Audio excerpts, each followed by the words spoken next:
Hello dear student, welcome to my channel PKP. आज की class में हम केमिकल रिएक्शन का पार्ट 3 देखेंगे। पार्ट 1 में हमने केमिकल रिएक्शन, केमिकल इक्वेशन और बैलेंस इक्वेशन देखे थे और सेकंड पार्ट में हमने क्या क्या देखा, टाइप ऑफ केमिकल रिएक्शन, कितनी तरीके के होते हैं, 4 टाइप के, कौन कौन से, कंपोजिशन, ठीक है, कॉम्बिनेशन, डिकम्पोजिशन, डबल डिस्प्लेसमेंट और डिस्प्लेसमेंट रिएक्शन। ठीक है, तो आज के टॉपिक में हम क्या देखेंगे, आज का जो आपका पार्ट 3 होगा, पार्ट 3 चैप्टर 1 का, वो आज का आपका लास्ट टॉपिक होगा। ठीक है, कौन कौन सा टॉपिक आज आपको कवर करना है, ऑक्सीडेशन एंड रिडक्शन। ठीक है, ऑक्सीडेशन एंड रिडक्शन आपको कंप्लीट करना है आज। ऑक्सीडेशन का मतलब हिंदी में क्या होता है, उपचयन, और रिडक्शन का मतलब क्या होता है, अपचयन। ठीक है, देखो यहां पर भी आपको क्या समझना है, नाम से समझना है। ऑक्सीडेशन मीन्स चीज, उसमें क्या हो रहा है, किसी भी सब्सटेंस में क्या हो रहा है, ऑक्सीजन ऐड हो रहा है। लेकिन रिडक्शन का मतलब क्या हो गया, वहां से ऑक्सीजन क्या हो रहा है, रिमूव हो रहा है। तो डिफिनीशन आपको सबसे पहले लिखनी है किसकी, व्हाट इज ऑक्सीडेशन। ठीक है, ऑक्सीडेशन के बारे में हम देखते हैं। तो क्या लिखोगे आप, पहला पॉइंट इसमें लिखो, addition of oxygen to the substances. ठीक है, क्या बोला मैंने, ऑक्सीजन ऐड होगा इसमें, addition of oxygen to the substances. Second point आप क्या देखोगे, removal of hydrogen from the substance. ठीक है, मीन्स आपको ये याद रखना है क्या हो रहा है, यहाँ पर ऑक्सीजन को ऐड कर रहे हैं और हाइड्रोजन को रिमूव कर रहे हैं। फॉर एग्जाम्पल हमने क्या देखा, कार्बन लिया, कार्बन में ऑक्सीजन को ऐड कर दिया, नया सब्सटेंस क्या मिल गया, कार्बन डाइऑक्साइड मिल गया। ऐसे ही आपने क्या लिया, कॉपर लिया, और कॉपर में जब आपने ऑक्सीजन मिलाया, ऐड किया, तो क्या मिल गया आपको, कॉपर ऑक्साइड मिल गया। यहाँ पर 2 ऑक्सीजन है, 2 से मल्टीप्लाई कर दो, कॉपर 2 हो गए, तो आप इधर भी 2 कॉपर से 2 से मल्टीप्लाई कर दो, 2 कॉपर हो जाएंगे। ठीक है, तो आपने क्या देखा, यहाँ पर एडिशन ऑफ ऑक्सीजन हो रहा है, that means this is known as oxidation. ठीक है, अब हम क्या देखते हैं, रिडक्शन क्या होता है, व्हाट इज रिडक्शन। अब रिडक्शन का नाम से ही क्लियर करो, रिडक्शन मीन्स ऑक्सीजन का रिमूवल होगा।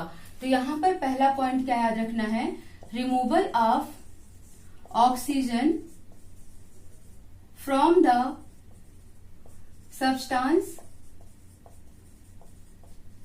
एंड सेकेंड पॉइंट आप क्या लिखोगे, addition of hydrogen to the substances. Clear हुआ इतना। ठीक है, आपको क्या समझना है, ऑक्सीडेशन और रिडक्शन की बेसिक डिफिनीशन समझनी है। यहाँ पर ऑक्सीजन ऐड हो रहा है, यहाँ पर ऑक्सीजन रिमूव हो रहा है। ऑक्सीजन ऐड होगा तो हाइड्रोजन रिमूव होगा, और ऑक्सीजन रिमूव होगा तो हाइड्रोजन ऐड होगा। ऑक्सीजन और हाइड्रोजन दोनों ही आपको याद रखना है। ठीक है, ये तो हमने समझ लिया ऑक्सीडेशन और रिडक्शन क्या होता है। नेक्स्ट आपका क्या आता है, रेडॉक्स रिएक्शन। रेडॉक्स रिएक्शन उसको भी यही समझ लो अभी, जब एक ही केमिकल इक्वेशन में या एक ही रिएक्शन में ऑक्सीडेशन भी होता है और रिडक्शन भी होता है, उस टाइप के रिएक्शन को क्या बोला जाता है, रेडॉक्स रिएक्शन बोला जाता है। देखते हैं क्या होता है, क्या नोट करना आपको, रेडॉक्स रिएक्शन।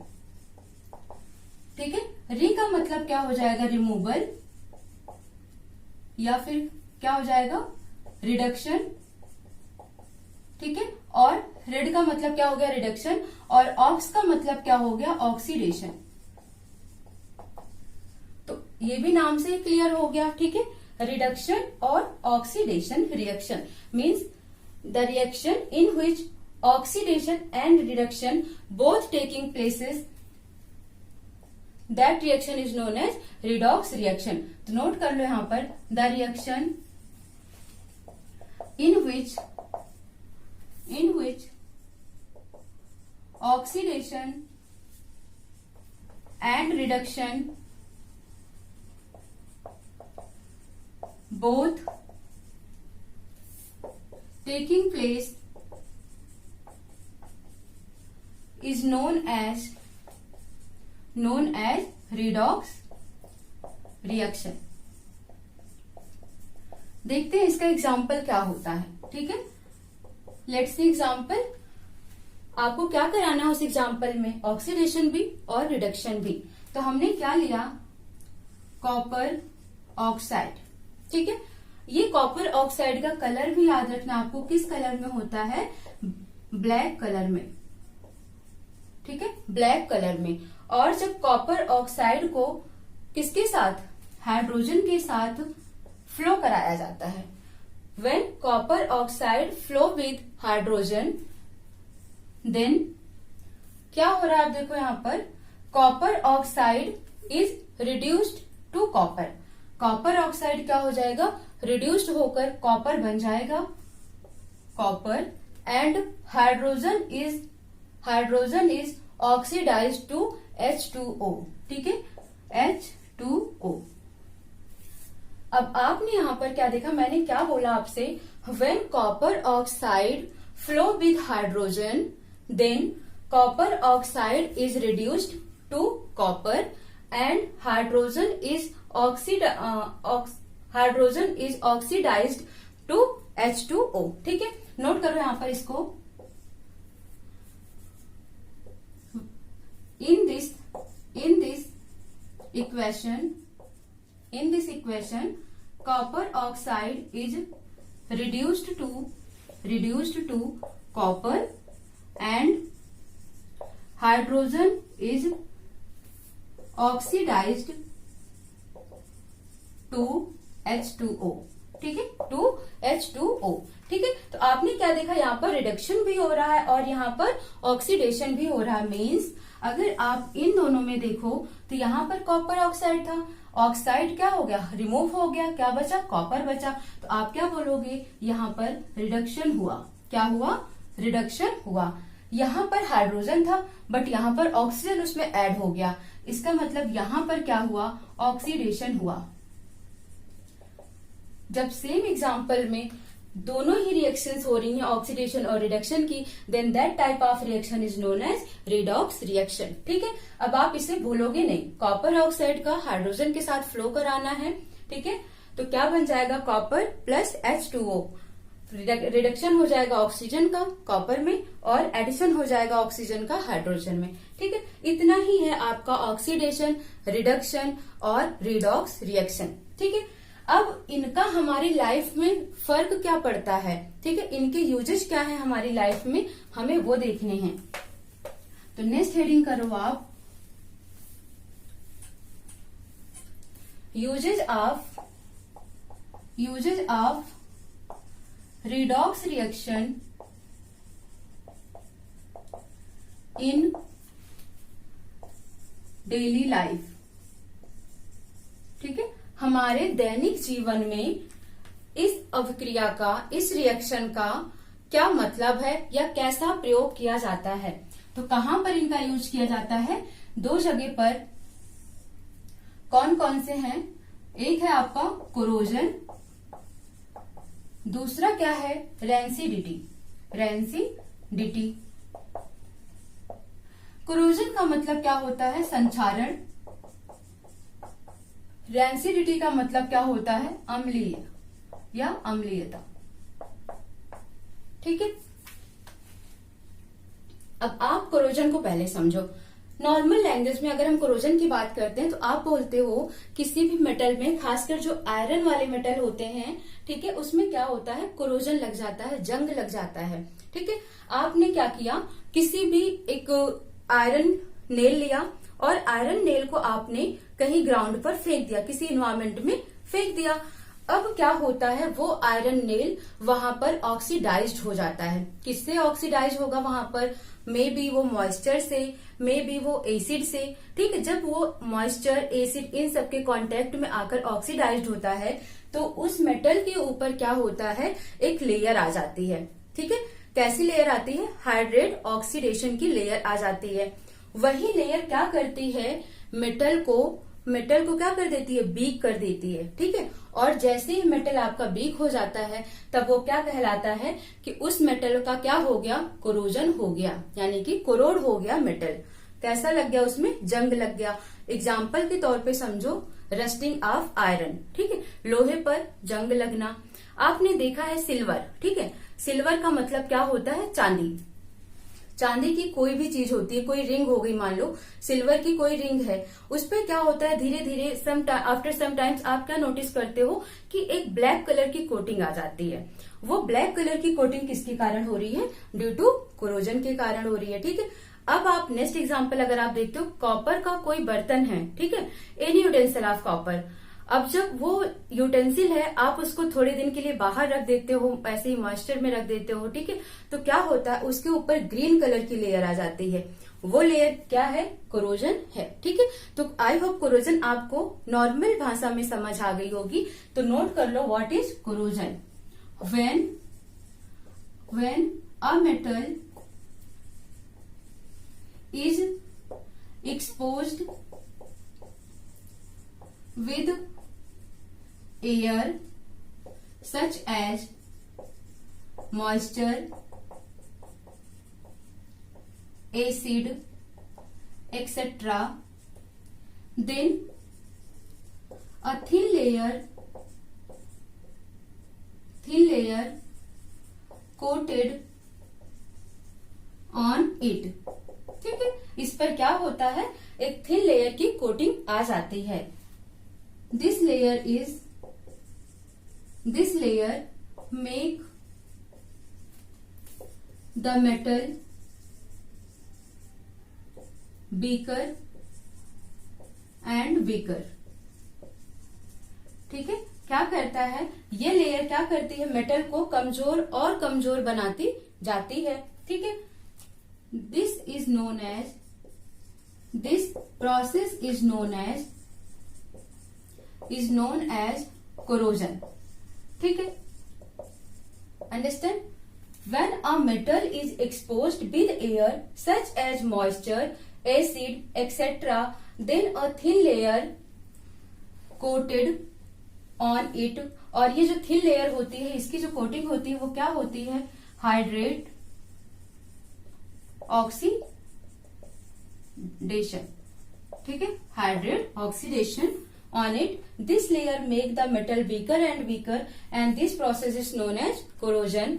अब इसके लिए आप एग्जाम्पल भी लिख लो। फॉर एग्जाम्पल, कोरोजन का एग्जाम्पल लिखवा रहे हैं। फॉर एग्जाम्पल,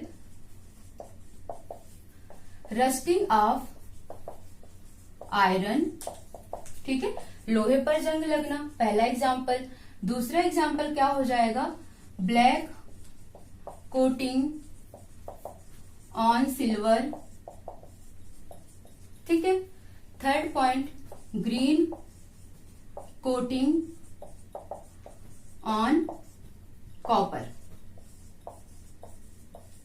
ठीक, ये क्या करना है आपको, 3 एग्जाम्पल लिखना है। किसका, कोरोजन का 3 एग्जाम्पल लिखना है। अब आप सोचोगे कि जब कोरोड हो ही गया मेटल तो उसका कुछ प्रोटेक्शन भी हो सकता है। तो हाँ, ऑफ कोर्स उसका प्रोटेक्शन होता है। क्या होता है,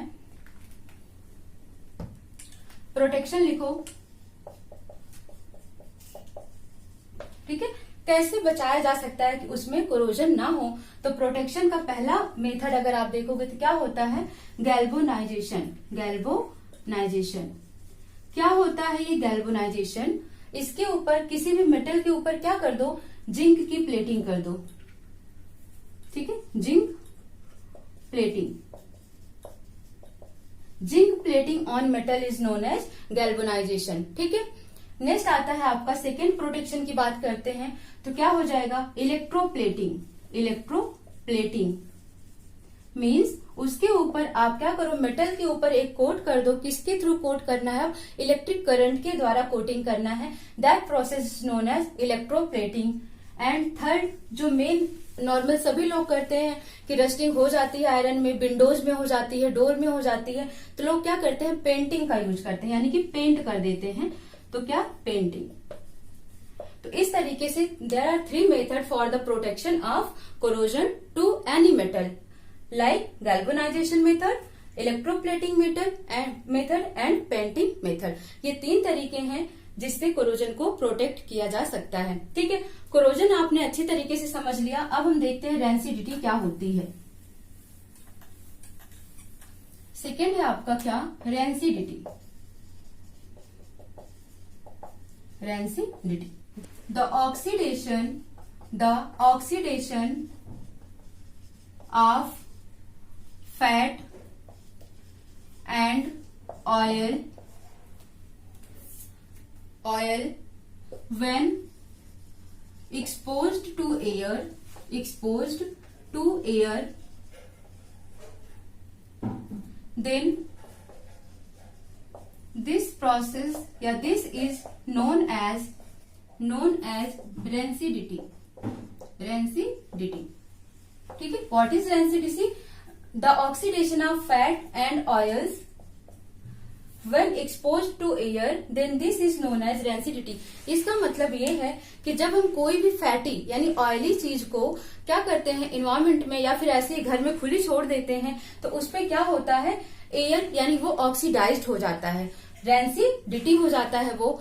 और इससे क्या होता है, फूड का जो टेस्ट होता है वो क्या होता है, बैड स्मेल करने लगता है। तो ठीक है, नोट कर लो आप, it's lead to bad smell and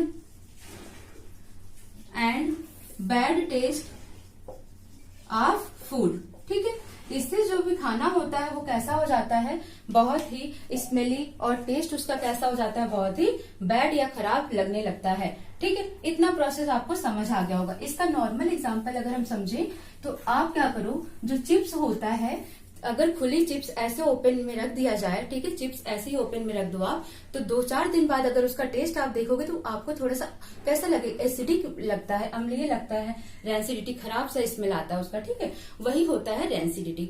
अब इसको प्रोटेक्शन के भी कारण है, कैसे प्रोटेक्ट किया जाता है। ठीक है, प्रोटेक्शन किस किस तरीके से प्रोटेक्शन किया जा रहा है, क्या हो रहा है यहाँ पर, ऑक्सीडेशन। तो इसका मतलब आप क्या कर सकते हो, टू बाय एडिंग एंटीऑक्सीडेंट। ठीक है, ऑक्सीडेशन की जगह पर हम क्या यूज कर सकते हैं, एंटीऑक्सीडेशन का यूज कर सकते हैं। Second point, replace air with nitrogen gas. ठीक है, अब जो एयर है उसको किससे, जो ऑक्सीजन वाली एयर है उसको किससे रिप्लेस कर देनी है, नाइट्रोजन गैस से रिप्लेस कर देनी है। क्वेश्चन आपको इसलिए याद रखना है, जो चिप्स होती है, आप चिप्स का पैकेट देखते हो उसमें बहुत ज्यादा ही गैस भरी होती है, वो कौन सी गैस होती है, नाइट्रोजन गैस, ताकि वो चिप्स कैसी रहे, सेफ रहे। थर्ड पॉइंट क्या हो सकता है, रेफ्रिजरेटर, फ्रिज में चीजों को रखकर भी आप उसको केयर कर सकते हो। नेक्स्ट है, लास्ट है आपका, by adding antioxidant replace air with nitrogen gas and refrigerator. और लास्ट क्या है कि आप उसको ऐसी जगह रखो जहां पर एयर ना पहुंच पाए, means to put it in a air tight container. Okay dear student, समझ आ गया आपको। ठीक है, प्रोटेक्शन कैसे करना है, what is rancidity, what is corrosion, how to protect by corrosion. ठीक है, और आपने क्या देखा, ऑक्सीडेशन, रिडक्शन और रिडॉक्स रिएक्शन। तो आपका पहला chapter chemical reaction and equation क्या होता है आज कंप्लीट हो जाता है। इनके क्वेश्चंस आपको प्रैक्टिस करने हैं अच्छे से। ठीक है, एक तरफ से सारी एक्सरसाइज आप कर लो, इसके सारे क्वेश्चंस करो एक्सरसाइज के, जो नहीं आता है आप उसे पूछो, और जो डिफिकल्ट क्वेश्चन होंगे वो मैं खुद करवा दूंगी। ठीक है, तो मिलते हैं अब नेक्स्ट क्लास में। Thank you so much.